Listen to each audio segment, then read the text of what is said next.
قرآن مجید میں اللہ کریم نے فرمایا یا ایھا آمنوا قوا انفسکم واہلیکم نارا، فرمایا اے ایمان والو خود بھی جہنم کی آگ سے بچو اور اپنے گھر والوں کو بھی دوزخ کی آگ سے بچاؤ۔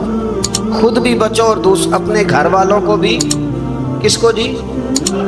جی ہماری ساری نصیحتیں باہر والوں کے لیے، باہر ہمیں بہت بڑا لیکچر بھی دینا پڑے تو چلتا ہے، بہت بڑی داستان سرائی بھی کرنی پڑے تو چلتی ہے۔ سٹیٹس اور معیار یہ ہے کہ سارا کچھ باہر والوں کے لیے، پڑوسی کے بچے کیا کر رہے ہیں یہ سارا پتہ ہوتا ہے، اور میرے گھر میں کیا گل کھل رہے ہیں اس کی مجھے خبر نہیں ہوتی۔ حضرت عمر فاروق نے جب یہ آیت نازل ہوئی تو فوراً عرض کیا یا رسول اللہ صلی اللہ علیہ وسلم اس کا کیا مطلب ہے کہ خود بھی دوزخ کی آگ سے بچو اور اپنے گھر والوں کو بھی بچاؤ؟ تو نبی کریم علیہ السلام نے فرمایا عمر اس کا مطلب یہ ہے کہ جن چیزوں کا اللہ رسول تمہیں حکم دیتے ہیں تم اپنے گھر والوں کو ان چیزوں کا حکم دو، اور جن چیزوں سے اللہ رسول تمہیں منع کرتے ہیں تم اپنے گھر والوں کو بھی ان چیزوں سے منع کرو۔ حضرت عمر فاروق رضی اللہ تعالیٰ عنہ نا باہر والوں کا بھی بڑا سخت حساب کرتے تھے۔ بڑا ایک گورنر صاحب نے لباس بڑا شاندار پہننا شروع کر دیا تھا تو حضرت عمر نے اتروا کے نا تو انہیں ٹاٹ کا لباس پہنا کے تو اونٹ چرانے کی ڈیوٹی دے دی۔ اتنا سخت احتساب کرتے۔ کسائی کی دکان پر بھی 1-2 گھنٹے کھڑے ہوتے تھے۔ جو آدمی مسلسل 2 دن گوشت خریدتا تھا نا فرماتے تھے اس کا ٹیکس بڑھا دو، لوگوں کو دال نہیں مل رہی اور یہ روز گوشت کھاتا ہے۔ حضرت فاروق اعظم اس کو جزیہ کہا جاتا تھا یا کچھ اور معاملات ہوتے تو بڑھا دیتے تھے۔ مسلسل جو 2 دن آدمی گوشت کھاتا تھا فرماتے تھے مدینے میں غربت ہے، اگر یہ والا نظام تم کرو گے تو غریب لوگ کس کی طرف دیکھیں گے؟ لیکن اس سے زیادہ بڑھ کر جو ان کی زندگی کا معیار اور سٹیٹس تھا وہ یہ تھا کہ اپنے گھر کا خاص خیال رکھتے، خاص توجہ کرتے۔ ملک شام سے اور ایران سے کچھ لوگ آپ کی خدمت میں آئے تو وہاں سے کچھ کنیزیں بھی آئیں، ان کے بادشاہ پیغام لے کے۔ شاہ ایران کی کنیز کو ملکہ نے کہا کہ نا حضرت عمر کی زوجہ کو دیکھ کے آنا ذرا کس طرح کی۔ ہمارے ملک میں کیا کہتے ہیں خاتون اول، جی خاتون، باقی سارے دونوں میں خاتون اول، ذرا خاتون اول کو دیکھ کے آنا۔ تو وہ جب آئی نا گھر میں ملنے تو کہا کہ مجھے میری ملکہ نے کہا تھا کہ عمر کی زوجہ سے اہلیہ سے ملاقات کر کے آنا، تو حضرت عمر کی اہلیہ نے نا ایک جوڑا کپڑوں کا دے دیا ملکہ کے لیے اور ایک خوشبو کی شیشی دے دی۔ اب جب وہ تحفے وہاں گئے تو اس ملکہ نے نا کچھ سونے کا سامان بھیجا، کچھ زیورات بھیجے، کچھ تحائف بھیجے۔ جب حضرت عمر کے گھر آئے نا وہ خادم لے کے آیا، اس نے کہا جی آپ کی اہلیہ نے تحفے بھیجے تھے، تو جواب میں شاہ ایران کی بیوی نے یہاں جس ملک کا وہ سفیر تھا انہوں نے بھی یہ بھیجے ہیں۔ تو حضرت عمر فاروق نا وہ تحفے لے کے گھر گئے تو جا کے کہنے لگے اپنی اہلیہ سے یہ تو کب سے تحفے تحائف بھیجنے لگ گئی ہے، یہ کب سے نظام شروع ہو گیا؟ تو کہ حضور تحفہ دینا لینا تو ٹھیک ہے، سنت ہے، محبت بڑھتی ہے، تو یہ کوئی قباحت نہیں، اور میں نے اپنی ذاتی استعمال کے لیے جو چیزیں رکھی تھی وہ میں نے دی ہیں۔ تو حضرت عمر فاروق رضی اللہ تعالیٰ عنہ فرمانے لگے ہم نے کسی ملک کے ساتھ اور اس کے بادشاہ کے ساتھ ذاتی تعلق نہیں بنانا، تعلق جو بھی بنے گا رسول اللہ کے دین کی برکت سے بنے گا، ذاتی رشتے نہیں ہم نے قائم کرنے۔ ذاتی آپ کے ملک کی جو ایئر لائن جس کا ہر سال خسارے کا ڈنڈورا پیٹا جاتا ہے نا، وہ ہمارے بادشاہ صاحب اور صدر صاحب اگر غیر ملکیوں کو گھوڑا کبھی بھیجنا ہو نا، گھوڑا تو پورا ایک جہاز گھوڑا لے کے تحفے میں جاتا ہے، پورا جہاز غریب قوم کا یہ سرمایہ، اور قوم بڑی بادشاہ ہے لائنوں میں لگ کے ووٹ دیتی ہے۔ 2 کام ہمیشہ لائن میں لگ کے کرنے، ایک بل لائن میں لگ کے جمع کرانا ہے اور ایک ووٹ لائن میں لگ کے، تاکہ پھر پورے 5 سال لائن میں ہی لگے رہیں۔ مرضی سے آپ ووٹ دینا پر جو بات درست ہے اس کو سنو۔ حضرت عمر فاروق رضی اللہ تعالیٰ عنہ نے اپنی اہلیہ سے پوچھا کتنے کا تھا وہ تیرا جوڑا اور خوشبو کی شیشی؟ انہوں نے کہا 3 دینار کی۔ فرمایا یہ 3 دینار تیرے اور باقی جو تحفے آئے ہیں وہ تو خود کہہ، چونکہ اس نے تیرے نام بھیجے ہیں، تو کہہ کہ میں مال غنیمت میں دیتی ہوں، تو کہہ میں مسلمانوں کو کہہ۔ تو زوجہ ہنس پڑی، کہنے لگی میں نہ بھی کہوں تو مجھے کہنا تو پڑے گا ہی، کہنا تو میں نے ہے ہی، کیونکہ سامنے عمر فاروق ہیں، لہذا فرمایا کہہ دیتی ہوں میں نے دیا خزانے کو۔ حضرت عمر نے جمع کرا لیا۔ بھائی یہ کیا بات، میرے گھر والے جو مرضی کریں، ان کا معیار زندگی جس طرح کا مرضی ہو، اور حضرت عمر ایک جملہ کہا کرتے تھے، اللہ کرے کہ یہ باتیں اس دور حاضر میں ہماری سمجھ میں آئیں۔ حضرت عمر فاروق رضی اللہ تعالیٰ عنہ اپنے بچوں کو فرمایا کرتے تھے کہ بہت آدمی کو بھوک لگی ہو نا، اور پھر اس کی پسند کا کھانا پکا ہو، جتنے شوق سے وہ اس کھانے کو دیکھتا ہے نا، فرمایا اس طرح پوری قوم اپنے بادشاہوں کے خاندان کو دیکھتی ہے، اس تیزی کے ساتھ دیکھتے ہیں کہ ان کے گھر میں کیا ہو رہا ہے، ان کا معیار زندگی کیا ہے، ان کا سٹیٹس کیا ہے۔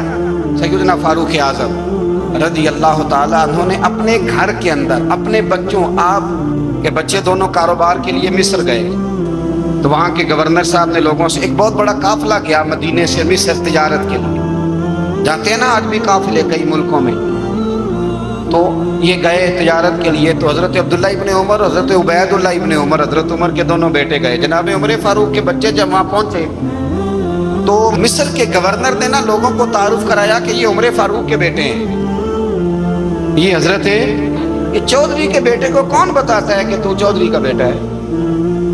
باہر والے بتاتے ہیں، گھر والے جی، اور سیٹھ صاحب کے بیٹے کو کون بتاتا ہے کہ تو سیٹھ صاحب کا بیٹا ہے؟ اور مالک کو کون بتاتا ہے کہ تو مالک کا بیٹا ہے اور یہ کرایہ دار ہے؟ یہ کون بتاتا ہے؟ یہ سوچ ہم دیتے ہیں بچوں کو، چودھری اور کمی کی سوچ، امیر اور غریب کی سوچ، مالک اور کرایہ دار کی سوچ، گھر کے مالک کی اور کام کرنے والے کی سوچ، یہ ہم دیتے ہیں۔ یاد رکھنا یہ ہم دیتے ہیں، یہ ہمارا مزاج ہے، یہ باہر سے نہیں آتی۔ تو کوئی شہزادہ ہے، تو سیٹھ ہے، تو نواب ہے، یہ سوچ باہر سے نہیں آتی، یہ اماں سوچ دیتی ہے، اماں، یہ ابا سوچ دیتا ہے، اور پھر جب تباہی اترتی ہے تو اس کے ذمہ دار بھی باہر والے نہیں ہوتے، گھر والے ہوتے ہیں، گھر والے۔ ہمارے بچوں کی طبیعتوں پر زیادہ نقش باہر والوں کا نہیں ہوتا، گھر والوں کا ہوتا ہے، یاد رکھیے گا۔ حضرت عمر فاروق رضی اللہ، بچے ہیں، شہزادے ہیں، وہ کاروبار کرنے گئے، اور وہاں لوگوں نے بتایا گورنر صاحب نے کہ یہ فاروق اعظم کے بچے امیر المومنین کے۔ لوگوں نے ان سے زیادہ مال خریدا، تجارت میں زیادہ نفع ہوا، ظاہر ہے کہ وہ آپ کے جو اللہ خیر کرے حکمران ہیں، ان کے کاروبار کتنے ملکوں میں ہیں، کس بنیاد پر ہیں؟ صرف اس بنیاد پر کہ وہ حکمران رہے، ان کے لیے آسان تھا بڑے لوگوں سے تعلقات بنانا۔ حضرت عمر فاروق رضی اللہ تعالیٰ عنہ کے بچے ڈھیروں مال کما کے جب واپس آئے نا، تو حضرت عمر سے آ کے بچوں نے بطور محبت کا، ابا جی اللہ نے بڑا ہی فضل کیا ہے، بڑا مال کمایا الحمدللہ، یہ دیکھیں کتنا نوازا ہے۔ تو حضرت عمر کہنے لگے سارے قافلے نے اتنا ہی کمایا ہے، سارے قافلے نے اتنا ہی کمایا ہے؟ تو حضور نہیں، سارے قافلے نے اتنا نہیں کمایا، سب کو اتنا نہیں ملا، وہ تو وہاں گورنر صاحب نے لوگوں کو تعارف کرایا تھا کہ یہ عمر کے بچے ہیں، تو لوگوں نے پھر ہم سے بڑا ہی خریدا۔ تو حضرت عمر فرمانے لگے ٹھیک ہو گیا، میں بات سمجھ گیا، اس طرح کرو، جو تمہاری اصل زر تھی نا، جو راز تھی، وہ رکھ لو، اور باقی سارا مال مال خزانہ میں جمع کرا دو، اس لیے کہ یہ تم نے تجارت نہیں کی، یہ تم نے اپنے باپ کا نام بیچا ہے، یہ تم نے امیر المومنین کے بیٹے ہونے کا فائدہ اٹھایا ہے۔ فرمایا یہ تمہارا نہیں حق، یہ مسلمانوں کا ہے، اس لیے کہ یہ مال تم نے محنت سے نہیں کمایا، یہ باپ کی کرسی کا فائدہ اٹھایا ہے۔ اور فرمایا اگر تم نے مال جمع نہ کرایا تو میں مال بھی لے لوں گا زبردستی اور کوڑے بھی ماروں گا، ڈبل سزا دوں گا، مرضی سے جمع کراؤ گے تو کوڑوں سے بچ جاؤ گے۔ بڑے بیٹے نے تو جمع کرا دیا، تو چھوٹا تھوڑا پریشان ہوا، تو حضرت عبداللہ ابن عمر چھوٹے کا ماتھا چوم کے کہنے لگے بیٹے چپ کر کے جمع کرا، یہاں بھی فخر کر کے ہم عمر کے بیٹے ہیں، اور قیامت میں بھی فخر کریں گے کہ ہم فاروق اعظم کے بیٹے ہیں، یہاں بھی ناز کریں گے اور وہاں بھی ناز کریں گے کہ عمر کے بچے ہیں۔ ہمارے باپ نے خود بھی حلال ہی کھایا ہے، اور جب ہماری کمانے کی باری آئی ہے تو ہمیں حکم بھی حلال کھانے کا دیا۔ بھائی ہمارا مزاج نہیں، بچہ جب لے کے آتا ہے 2 لاکھ روپیہ تو کبھی پوچھے کہاں سے آیا ہے؟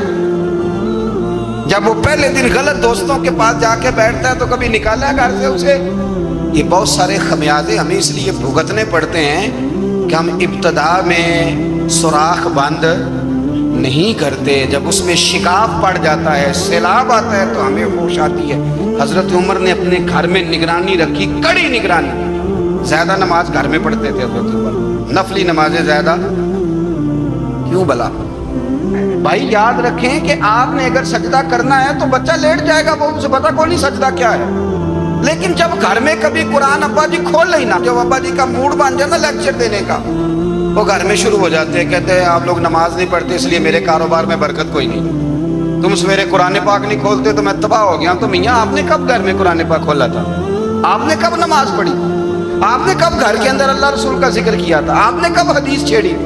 آپ نے بھی تو گھر کے اندر جب بھی آپ آئے ہیں تو آپ نے وہی کچھ کیا جو دنیا دار کرتے ہیں۔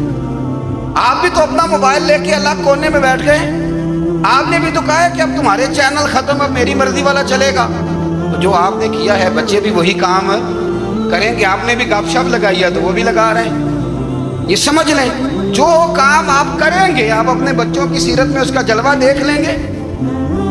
بڑی پکی سی بات ہے کہ آپ کو بچے کی عادتیں دیکھ کے سمجھ آ جائے گی کہ میں بھی یہی کرتا تھا اور یہ بھی۔ حضرت عمر فاروق رضی اللہ تعالیٰ عنہ وصال فرما گئے تو آپ کے وصال کے بعد حضرت عثمان غنی رضی اللہ تعالیٰ عنہ نے آپ کی ایک بیوہ سے نکاح کیا، حضرت عمر کی ایک بیوہ سے۔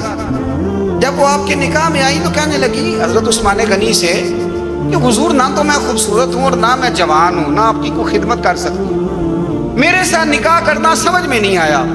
کیا شاندار جواب دیا حضرت عثمان غنی، کیا خوبصورت جواب دیا۔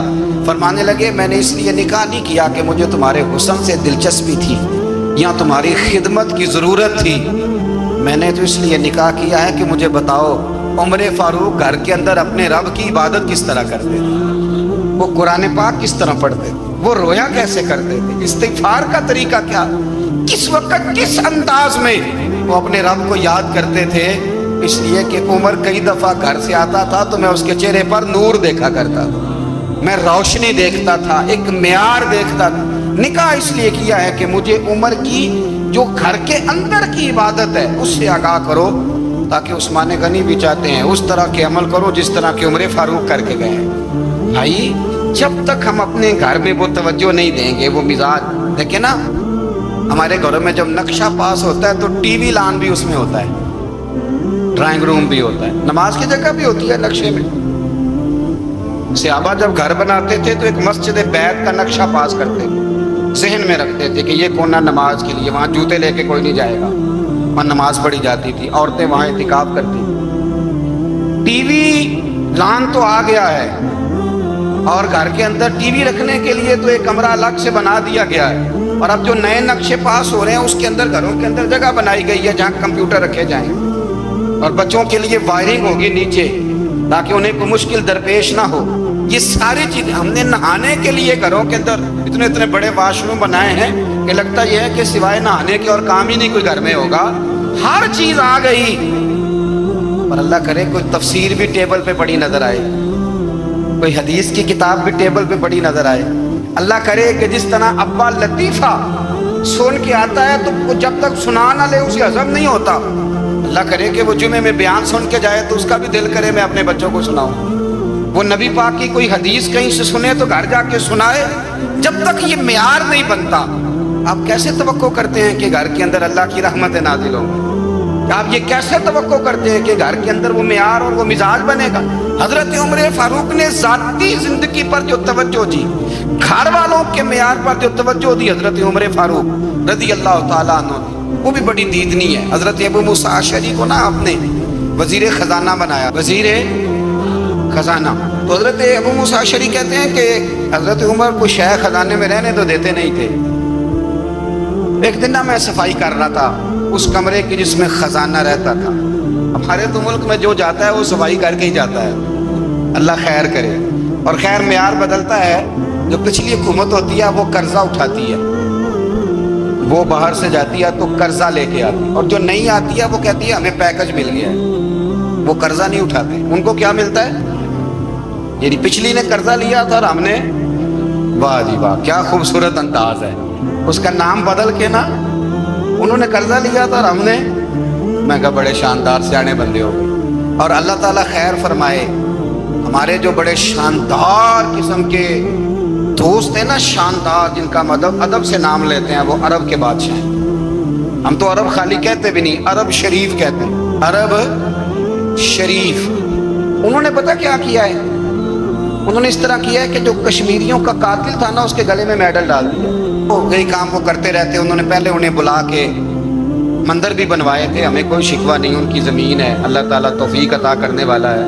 پر خیال یہ تھا کہ چلو کشمیریوں کے زخموں پر نمک نہ چھڑکتے, 2 مہینے انتظار کر لیتے, کچھ حالات سنور جاتے, کچھ تھوڑا انتظار. ہیں ہمارے دوست, ہمارے وزیر اعظم صاحب جب جاتے ہیں تو وہ پھولوں کا ہار ڈالتے ہیں ہمارے دوست. لیکن انہیں وہ حدیث یاد نہیں کہ نبی پاک علیہ السلام نے فرمایا جب میرے مومن کو تکلیف ہوتی ہے تو مجھے بھی گنبد خضرا میں تکلیف ہوتی ہے. انہیں نہ کشمیریوں کا خون یاد نہیں آیا, انہیں برہان بانی کی کٹی ہوئی لاش یاد نہیں آئی, انہیں 30,000 بیوہ عورتیں 30,000 بیوہ عورتیں یاد نہیں آئی, 30,000 بیوہ عورتیں جن کے سہاگ اجڑ گئے, اور انہیں 1.25 لاکھ یتیم بچہ یاد نہیں آیا جو یتیمی کی زندگی گزار رہا ہے. اور اس کے باوجود بہت بڑے ذمہ دار ہے وہ. مجھے پڑھ لینے دو آج احمد فراز کا شعر. وہ ہمارے مکتب کوئی ایسا نہیں کہ وہ مولوی تھا, وہ غیر جانبدار تھا, پر مجھے آج پڑھ لینے دو اس کا شعر. ایک کلیجے کا درد ہے, پڑھ لینے دو. اس نے کہا تھا کہ پڑھتا ہوں تو کہتی ہے یہ خالق کی کتاب ہے, مثل یہودی یہ سعودی بھی عذاب. اس قوم کے بارے میں کیا لکھوں فراز, کعبے کی کمائی سے جو پیتے ہیں شراب, کعبے کی کمائی سے جو پیتے ہیں شراب, اس قوم کے بارے میں کیا لکھوں فراز. کعبے کی کمائی سے جو پیتے ہیں شراب. میں خیال نہیں آیا تمہارا صرف دین یہ ہے کہ قبریں گرا دو, مزارات گرا دو, فقط یہ دین ہے. کوئی نبی پاک کے روزے کی طرف منہ کرے تو اسے مشرک کہو, یہ دین ہے. اس کا نام مذہب رکھا ہے تم نے. مذہب تو اس کا نام ہے کہ جو رسول اللہ کا نام لینے والا ہے وہ ہمارا یار ہے, اور جو نبی پاک کا نام لینے والا نہیں ہمارا اس سے کوئی تعلق ہے. یہ دین ہے. حضرت عمر فاروق کی سیرت سنا رہا ہوں, حضرت عمر کی. حضرت ابو موسیٰ اشعری نے ایک عیسائی کو منشی رکھا تھا, اکاؤنٹ آفیسر حضرت ابو موسیٰ اشعری نے. تو حضرت عمر فاروق بول پڑے, کہنے لگے تمہیں مسلمان کوئی نہیں ملا تھا, کلمہ کو نہیں تمہیں نظر آئے, کشمیریوں کی لاشیں نظر نہیں آتی, ان کا خون بہ رہا ہے, تباہی اتر رہی ہے, اور تم قاتل کو گولڈ میڈل پہنا رہے ہو.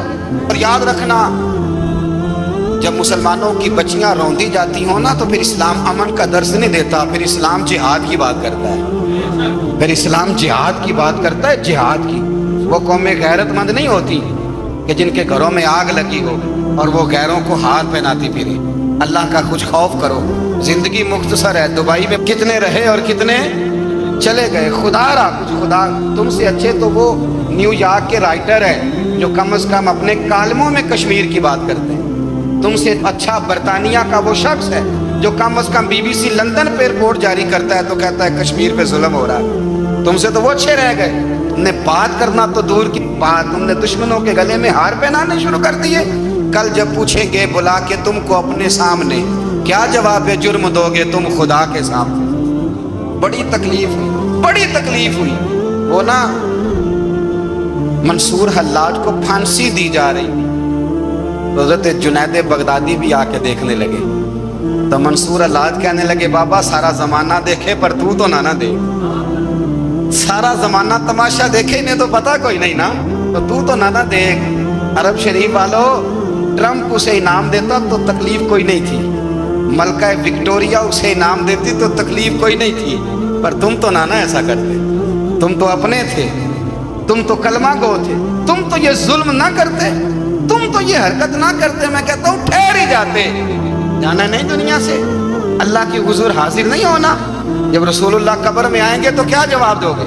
خدا را حضور نے فرمایا تھا گناہ روک نہیں سکتے تو دل میں ہی برا جان لو. ذالک اضعف الایمان, یہ کمزور ایمان ہے. کم از کم اتنی حد تک تو آ جاؤ, دشمن سے گلے تو نہ ملو. خدا را سمجھے ہمارا پہلا تعارف یہ ہے کہ ہم رسول اللہ کے غلام ہیں. اقبال نے کہا تھا وطن کا بت نہ بنانا, وطن کو بت نہ بنانا. اقبال کہنے لگے ان تازہ خداؤں میں بڑا سب سے وطن ہے, جو پیرہن اس کا ہے وہ مذہب کا کفن ہے. اس لیے کہ بازو تیرا توحید کی قوت سے کمی ہے, اسلام تیرا دیس ہے, اسلام تیرا دیس ہے. کیونکہ تو مصطفی ہے, تو نبی پاک والا ہے, مصطفیٰ والا. اسلام تیرا دیس ہے, تو